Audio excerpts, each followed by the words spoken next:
All right. Obviously disappointed in not being able to get the victory down in New Orleans this past weekend.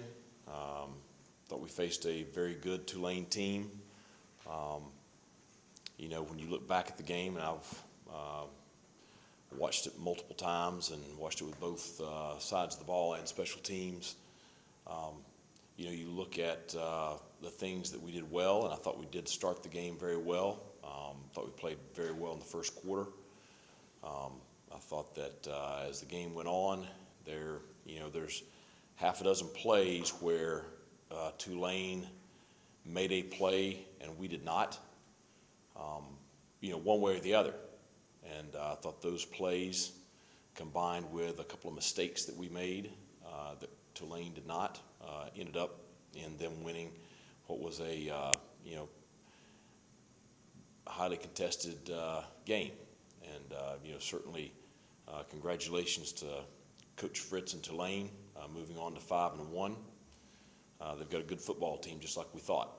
And we've got to be better in all phases of the game, and got to improve from our performance last weekend.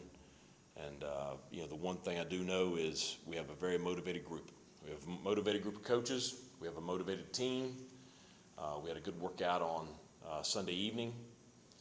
We've had productive both players and coaches things over the last day and a half since then. I expect us to have a really good practice this afternoon. I expect the Pirates to play well this coming Saturday. Excited to be back at home. Should be a great atmosphere, 7:30 kickoff, homecoming. You're going to have a lot of people back here for the Hall of Fame induction and Marcus Crandall going in, and just a lot of excitement around the game. And it's two really good football teams. Obviously, Memphis is coming off of a tough loss to Houston last Friday night. I was able to watch most of that game after we finished up our meetings. So, we've got two teams that are, really good teams that matched up this weekend. Should be a great game. We'll be ready to go. So, questions? Coach, you guys are at a point where those handful of plays are going to dictate who wins the game, going forward. So, how do you guys address it as a coaching staff? Do y'all overemphasize it, or try not to put too much pressure on those plays? How do you address that when you sit down with your staff and the players? Well, the one thing I know is, the kids, they want to be successful. And so I do think you address each situation. A lot of times it's things that they know, so you just try to coach up how to play the ball better, whether it's offensively or defensively, or you coach up a decision, no matter who it is making it, how we can better make that decision. We're always looking at how we can do things better as coaches. And at the end of the day, it's a game played in real time, and it's somebody's going to make the play, somebody's not, and so you just try to do the best job you can of addressing it, and I think you do. I think you very directly address it and try to coach it and try to improve on it.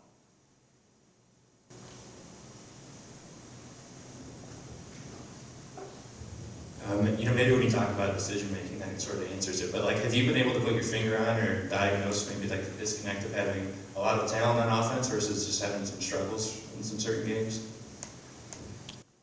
Well, I think that the opponent and how they're defending you has a lot to do with it, and then I think rhythm and sync has a lot to do with it. Everybody being on the same page has a lot to do with it. For example, South Florida got up there and decided they wanted to play us press man on the line of scrimmage, and we were able to hit some deep balls on them, and we connected, and we won the 50-50 balls. This past weekend, Tulane defended us completely different. And I think after probably the middle of the second quarter on, we just, we were able to drive the ball pretty well till you got down to around the 30-yard line, and we just did not make the plays that you have to make. You got to score points. And conversely, on the other side, we did give up a few plays to Tulane. And so I think that's where it goes into just we've got to improve our execution. We've got to improve everybody being on the same page. Everybody in this conference has a lot of talent. You know, Tulane had a lot of talent on defense. Tulane had a lot of talent on offense. You know, Memphis this weekend, they've got a lot of talent on both sides. We all have a lot of talent. So it comes down to who can execute the best, you know, who can play together the best. That's really the big one. You know, the better team is going to win on game day. And so it's, you know, striving to try to get a group of individuals to play together and be the best team on game day each Saturday. Coach, what's the running back room look like right now as far as the health goes? And Marlon got banged up a little bit, didn't play in the fourth quarter, but and Keaton's been a little banged up. But how's the whole running back room? I think pretty good. I mean, we've got bumps and bruises everywhere. I mean, that's, you know, everybody does. I promise you, Memphis does too. And so that's why we're fortunate to have a great athletic training staff, and you know they're doing a great job with the kids as far as taking care of their bodies and improving each day. And then you know the goal is to have everybody ready to go on game day.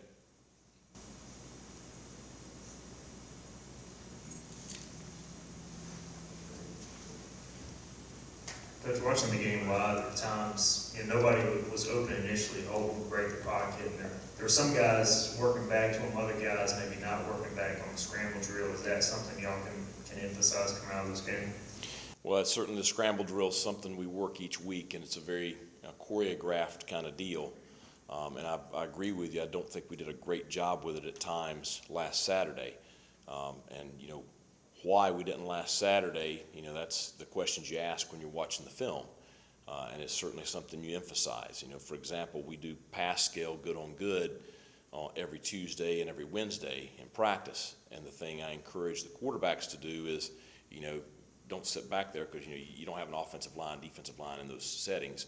You know, after a certain beat, you know, you need to scramble. Coach Kirkpatrick encourages them to scramble because, you know, we work the drill against air, okay? But, and that's fine. You know, you work it against air so they know where to go. But then the best work is when you're going against the defense because you're reacting to another body. And, you know, we just got to continue to do a better job of taking that to the field. We've obviously had some huge plays in the scramble drill throughout the season so far. So, you know, to me, it comes down to more just a focus deal in the ball game. You were talking about that game last Friday. Memphis kind of fell apart in the fourth quarter. What did you see from them late that you thought, hey, you know, we could definitely copy Houston and try and exploit some things? I guess what did you see from Memphis? Well, I think it was not as much what I saw from Memphis as what I saw from Houston. You know, you had a huge kickoff return for a touchdown that started the whole thing and kind of energized Houston. And then you had, you know, they started playing better defensively. They were able to get some stops. Houston was able to score. They were able to get an onside kick. And, I mean, the combination of the scoring drive, onside kick, you're right back out on defense, Memphis. Houston was able to drive down, you know, pretty easily for the game-winning touchdown and extra point with seconds left on the clock. So, to me, it was more, you know, Houston really got going. The kickoff return kind of ignited the comeback, and then I do think that Memphis got tired defensively there late in the game.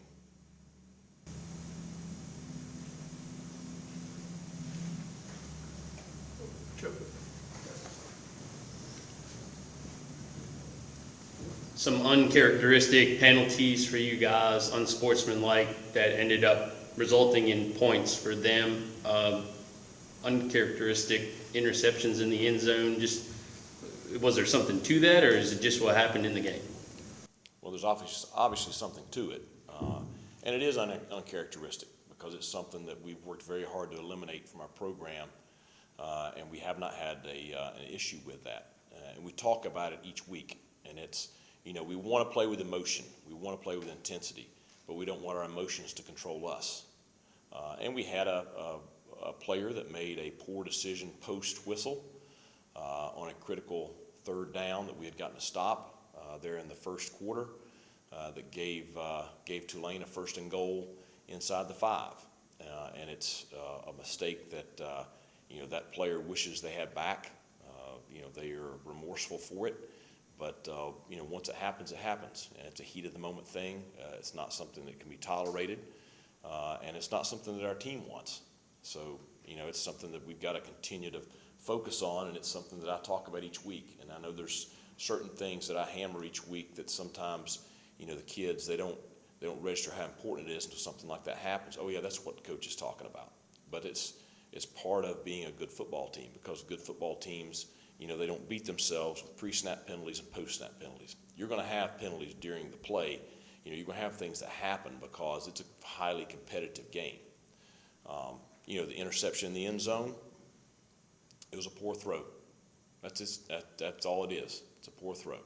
If the throw is accurate, it's a touchdown.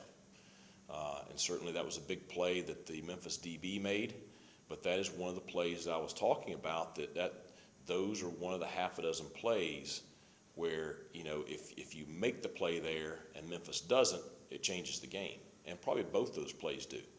So that's the stuff that we've got to correct, clean up, and do better.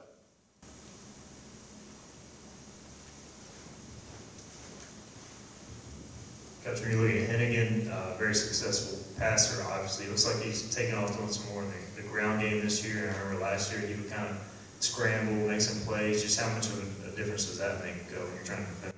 A lot. I mean, it's challenging. He is their leading rusher as far as yardage gained on the year. And part of that's they're using multiple backs. They're using 3 different running backs, so it's more distributed among the 3. But still, he's their leading rusher yards gained on the year, and that's the example of his mobility. He's a really good quarterback. He was good last year. He's improved this year. 1,500 plus yards passing, completion percentage over 60%, 10 touchdowns, 1 interception. I think he's got, and I think Michael Pratt is one of the better quarterbacks in our conference. I think Seth Hennigan, may have more arm talent, as far as just strength and accuracy and things like that. Just that's from tape. So I just think that I think he's a really good player. I think we're going to be challenged, and I think his mobility adds, another wrinkle to that. Any other questions? Got one more. Do you notice from week to week defenses trying to do similar things that worked against you in previous weeks? Well, I think we all are copycats to a degree. I think offenses try to, we always try to work things defensively for us that, somebody else might have had success with earlier in the year that we think may come back up. I think a little bit the same way with opposing defenses too. But, you look at the last couple of games, Navy, South Florida, and Tulane, that's 3 completely different schemes that we saw. And so I do think very much people, they may try to look at a few things that may work here and there, but it still has to fit within what they are schematically. Anything else for Coach? All right, thanks a lot. Go Pirates.